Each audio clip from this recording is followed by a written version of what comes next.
خلیل الرحمان قمر اور آمنہ عروج کیس میں نئی پیش رفت۔ آمنہ عروج کی پولیس حراست میں ایک نئی ویڈیو، جس میں آمنہ عروج کا کہنا کہ میری ایک ویڈیو خلیل الرحمان قمر کے پاس، جس کی بدولت وہ مجھے بلیک میل کر رہے تھے۔ پولیس افسران کا ویڈیو لیک کے حوالے سے دوہرا موقف۔ دوستوں اور ساتھیوں، میں ہوں شہزاد چودھری مارگلا نیوز کے ساتھ۔ خلیل الرحمان قمر اور آمنہ عروج کا کیس تو آپ جانتے ہیں۔ آمنہ عروج اس وقت ریمانڈ پر پولیس کے پاس ہیں۔ دوران ریمانڈ ان کی ایک ویڈیو لیک ہوئی ہے۔ وہ ویڈیو ہم آپ کو یہاں دکھا دیتے، لیکن یہ یوٹیوب پالیسی کے خلاف ہے کہ اس طرح کی کوئی لیک ویڈیو جو ہے نا وہ اپنے چینل پر دکھا سکیں۔ تو وہ ویڈیو کیا ہے؟ وہ اس ویڈیو میں جو آمنہ عروج ہے وہ یہ بات جو ہے وہ کہہ رہی ہیں کہ خلیل الرحمان قمر جو ہیں وہ مجھے بلیک میل کر رہے تھے۔ ان کے پاس میری ایک ویڈیو تھی نازیبا قسم کی، اور جس کے ذریعے وہ مجھے بلیک میل کر کے اپنے ساتھ تعلقات استوار کرنے پر مجبور کر رہے تھے۔ دوسری طرف حسن شاہ جو ہے وہ بھی مجھے اسی طرح بلیک میل کر رہا تھا۔ دوستوں اور ساتھیوں، خلیل الرحمان قمر کیس میں بڑا کچھ آپ جان چکے ہیں، لیکن ایک بات ہم آپ کی دلچسپی کے لیے ذرا بتائیں کہ یہ اتنا سادہ کیس نہیں ہے کہ ایک لڑکی نے خلیل الرحمان قمر سے رابطہ کیا اور چند دنوں میں ان کی دوستی اس نہج پر پہنچ گئی کہ ایک اچھا بھلا سمجھدار بندہ رات کے 3 بجے اس کے گھر میں جا گھسا۔ یہ کہانی شروع ہوتی ہے جوہر ٹاؤن کے ایک کیفے سے۔ بدنام زمانہ کیفے جو ہے اس میں آئس کا نشہ بھی کرتے ہیں نوجوان، ڈانس پارٹیاں بھی ہوتی ہیں اور اس طرح کے دیگر جو ہے وہ جرائم بھی وہاں ہوتے ہیں۔ یہ کہانی وہیں سے پروان چڑھی جب حسن شاہ نامی آدمی اور اس کے دوست ممنون نے یہ پوری کہانی بنائی۔ آمنہ عروج ان کی ساتھی تھی کہ یہ سب لوگ جو ہیں یہ اسی طرح کے وارداتیں جو ہے نا وہ کر رہے تھے پہلے، تو انہوں نے جو اس طرح کی ایک نوجوان لڑکی تھی اس کو سامنے کیا جناب کہ اس نے خلیل الرحمان قمر سے رابطے بڑھائے اور پھر اس کو اپنی باتوں میں لے لیا۔ یہ دوستوں اور ساتھیوں سمجھ نہ آنے والی بات ہے کہ دیکھیں خلیل الرحمان قمر کوئی عام آدمی نہیں ہے، وہ یا اتنا چھوٹا رائٹر نہیں ہے کہ اس کو ایک آدمی یا کوئی خاتون کہے کہ میں آپ کو لے کے ایک ڈرامہ بنانا چاہ رہی ہوں، آپ رات کو میرے پاس آ جائیں جناب۔ وہ اس وقت پاکستان کی ڈرامہ انڈسٹری میں سب سے ہاٹ کیک ہے، یعنی اس کا لکھا ہوا ڈرامہ جو ہے وہ ہاتھوں ہاتھ بکتا ہے۔ وہ بہت سے سپر ہٹ ڈرامے دے چکے ہیں جنہوں نے کروڑوں روپے کی کمائی کی ہے جناب۔ تو یہ بات سمجھ میں نہیں آنے والی ہے کہ خلیل الرحمان قمر ایک دم کسی کی باتوں میں آ جائیں اور فوری طور پہ چلے جائیں۔ یہ کیس کوئی پیچیدہ نوعیت کا کیس ہے کہ پورا ایک جال بچھایا گیا، یہ جو ہنی ٹریپ کی آپ کہہ رہے ہیں ان کو کرنے کے لیے، اور پھر کئی ایک ملاقاتوں یا ان کے وہ واٹس ایپ میسیجز ہیں وہ بھی وائرل ہوئے ہیں، شاید آپ لوگوں کی نظر سے گزرے ہوں کہ وہ آمنہ عروج اور ان کے درمیان جو ہے وہ میسیجنگ بھی ہو رہی تھی۔ اسی کی بیس پر وہ گئے اور پھر ان کے ساتھ جو ہوا وہ منظر عام پر آ چکا ہے، سب آپ دیکھ چکے ہیں۔ ابھی کیا ہوا؟ ابھی یہ ہوا کہ اس کی خاتون کی جو ویڈیو ہے نا وہ منظر عام پر آئی۔ اب وہ خاتون جیسا کہ میں نے کہا وہ پولیس کسٹڈی میں ہے۔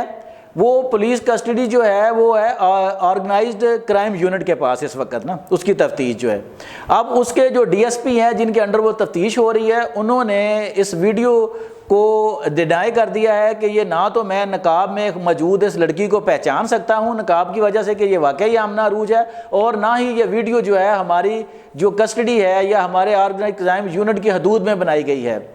تو جبکہ انہی کے ڈپارٹمنٹ کے ایک سینئر اور بڑے افسر کا کہنا ہے کہ یہ ویڈیو میں جو لڑکی موجود ہے یہ آمنہ عروج ہی ہے، جو یہ الزام لگا رہی ہے کہ ایک طرف تو حسن نامی آدمی ان کو بلیک میل کر رہا تھا اور دوسری طرف خلیل الرحمان قمر صاحب جو ہیں وہ ان کی ایک نازیبا ویڈیو کی وجہ سے مسلسل ان کو جو ہے وہ بلیک میل کر رہے تھے اپنے ساتھ تعلقات بنانے کے لیے۔ تو دوستوں اور ساتھیوں، یہ ایک بڑی اہم پیش رفت تھی کہ یہ آخر ویڈیو دوران تفتیش کس طرح منظر عام پر آئی اور یہ تفتیش پر کس طرح اثر انداز ہو سکتی ہے۔ تو اچھا، اب یہ جو ہنی ٹریپ کا سلسلہ ہے، ابھی اس کا ایک اور کیس بھی منظر عام پر آ گیا ہے۔ وہ ملتان میں ہوا کہ جب ملتان کے ایک سینئر بیوروکریٹ ڈاکٹر فیصل جو ہیں ان کے ساتھ یہ واقعہ پیش آیا۔ وہ سی ای او ہیلتھ ہیں ملتان کے، ان کو ایک پلوشہ نامی خاتون جن کا اصلی نامی امیر خاتون ہے اس نے رابطہ کیا کہ ڈاکٹر صاحب کے بقول کہ انہیں نوکری کے لیے رابطہ اپروچ کیا گیا اور بعد میں ان کے تعلقات استوار ہوئے اور پھر اس خاتون کے گھر گئے، وہ بھی رات کو گھر گئے جناب، اور وہاں تقریباً 3 گھنٹے اس خاتون کے ساتھ رہے ہیں وہ ڈاکٹر صاحب کا کہنا جی کہ اس دوران اس نے نشہ آور مشروب پلا کر میری کچھ تصویریں، نازیبا تصاویر اور ویڈیوز وغیرہ بنا لیں، اب جس کی بیس پر وہ مجھے بلیک میل کر کے 50 لاکھ روپے طلب کر رہی ہے۔ یہ بڑی حیران کن بات ہے کہ خلیل الرحمان قمر جیسا سنجیدہ، پڑھا لکھا، سمجھدار آدمی اور اسی طرح ایک انتہائی اہم عہدے پر کام کرتا ہوا جو ہے بیوروکریٹ، وہ کس طرح ان خواتین کے جھانسے میں آ جاتے ہیں جناب کہ وہ خاتون ان کو گھر بلاتی ہے اور وہ بھاگے چلے جاتے ہیں جناب۔ تو یہ ویسا ممکن نہیں ہے کہ جناب آپ کا کوئی انٹرسٹ نہ ہو یا آپ کا کوئی ان خواتین سے مقصد نہ ہو، جس مقصد براری کے لیے رات کے 3 بجے، رات کے 2 بجے آپ اس خاتون کے ساتھ گھر جائیں، 3-4 گھنٹے گزاریں اور پھر اگلے دن آپ کے ساتھ کوئی وقوع ہو جائے تو آپ کہیں جی ہمیں ٹریپ کیا گیا ہے۔ آپ اتنے چھوٹے بچے یا دودھ پیتے بچے نہیں ہیں کہ آپ کو پتہ نہ چلے کہ آپ اس خاتون کے پاس کیا کرنے جا رہے ہیں یا اس کے کیا مقاصد ہو سکتے ہیں۔ تو یہ دوستوں اور ساتھیوں بڑی اہم پیش رفت تھی اور جس کے بارے میں نے آپ کو آگاہ کیا۔ اب تھوڑا سا بات کریں کہ یہ ہنی ٹریپ بیسیکلی ہے کیا۔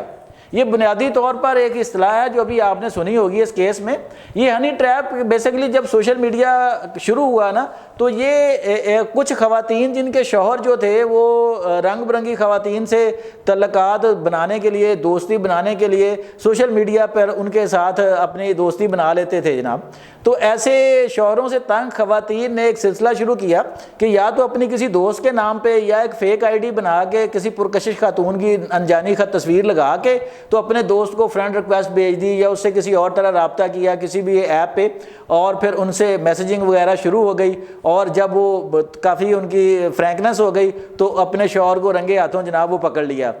تو یہ ایک ایسے تو ویسے تو معصومانہ سی تھی کہ اس میں کوئی کرمنل ایکٹیویٹی شامل نہیں تھی، لیکن یہ جس کام کے لیے اب استعمال ہو رہی ہے جی ہنی ٹریپ کا شکار ہو گئے ہیں جناب یہ خلیل الرحمان قمر یا ملتان میں ڈاکٹر فیصل، تو یہ قطعاً ہنی ٹریپ نہیں ہے، یہ تو ایک سوچی سمجھی جو ہے نا وہ کرمنل سازش ہے، کرمنل ایکٹیویٹی ہے، اور جس طرح کے لوگ خود چاہتے ہوئے وہاں پہ جناب جا رہے ہیں۔ اب ہنی ٹریپ ان کو یہ نہیں ہے کہ ان کی ایکٹیویٹی کو مانیٹر کیا جا رہا ہے یا کوئی چیز ہے، ان کو بھی پتہ ہے جناب کہ یہ کہاں پہ جا رہے ہیں اور وہ کون خاتون ہے۔ اب ڈاکٹر فیصل سے جو خاتون ہے جس کا وہ ذکر کر رہے ہیں، اس خاتون نے کہا جا رہا ہے کہ پہلے بھی کئی ایک بیوروکریٹس کو، سرکاری افسروں کو، تاجروں کو اور اس طرح لوگوں کو اپنے اس جال کا شکار بنایا ہے، اب اس کے خاوند اور چند ساتھیوں کے خلاف وہاں پرچہ ہو گیا ہے۔ تو یہ ایک ملا ہوا پورا گروہ ہوتا ہے، جیسے کہ ابھی ہم نے بتایا کہ آمنہ عروج اور اس کے ساتھ 8-10 لوگوں کا گروہ بھی تھا۔ آمنہ عروج کی بہن مریم، اس کی دوست شمائل اور حسن شاہ، ممنون اور اس کے چند ایک ساتھی دوست جو تھے، یہ پورا ان کا ایک گروہ تھا جنہوں نے مل کر اس طرح کی واردات کی، خلیل الرحمان قمر کو پھانسا، اور یہ صاحب بھی جو عاشق مزاج ہیں اور یہ فوراً وہاں جہاں پہنچے کہ ایک نوجوان خاتون جو ہے وہ انہیں بلا رہی ہے اور ڈرامہ بنائے گی جناب۔ اب ان کے ساتھ جو ڈرامہ ہوا شاید اس ڈرامے کو خلیل الرحمان قمر جو ہے نا وہ ساری زندگی نہ بھول سکیں۔ تو دوستوں اور ساتھیوں یہ جو دونوں کیس ہیں اس طرح کے یا کوئی اور کیس ہیں، یہ بیسیکلی ایک سبق آموز کہانی ہے میرے آپ کے لیے، سب کے لیے، کہ دیکھیں ہم نے اپنے تعلقات کو، ہم نے سوشل میڈیا ایپس کو اپنے ان لوگوں تک محدود رکھنا ہے جن کو میں اور آپ براہ راست جانتے ہیں۔ ایسی اجنبی خواتین یا ایسی اجنبی جو ہوتی ہیں آئی ڈیز وغیرہ جن کو آپ نہیں جانتے، جن پر بڑی پرکشش تصاویر لگی ہوتی ہیں، ان کا 99% وہ فیک ہوتی ہیں، جال ساز ہوتے ہیں، وہ کسی نہ کسی طرح اس کے پیچھے کوئی نہ کوئی کرمنل ایکٹیویٹی پرفارم کرنے کے لیے کی ہوئی ہوتی ہیں۔ تو ہم سب نے اس چیز سے بذات خود بچنا ہے کہ ایسی چیز جو آپ کو چارمنگ بنا کے دکھائی جا رہی ہے، آپ کے لیے اس میں کشش پیدا کی جا رہی ہے جان بوجھ کر، تو وہ یقیناً آپ کے لیے تباہی ہوگی۔ اپنا بہت خیال رکھیے گا۔ آئندہ تک کے لیے شہزاد چودھری کو اجازت دیجیے۔ اللہ نگہبان۔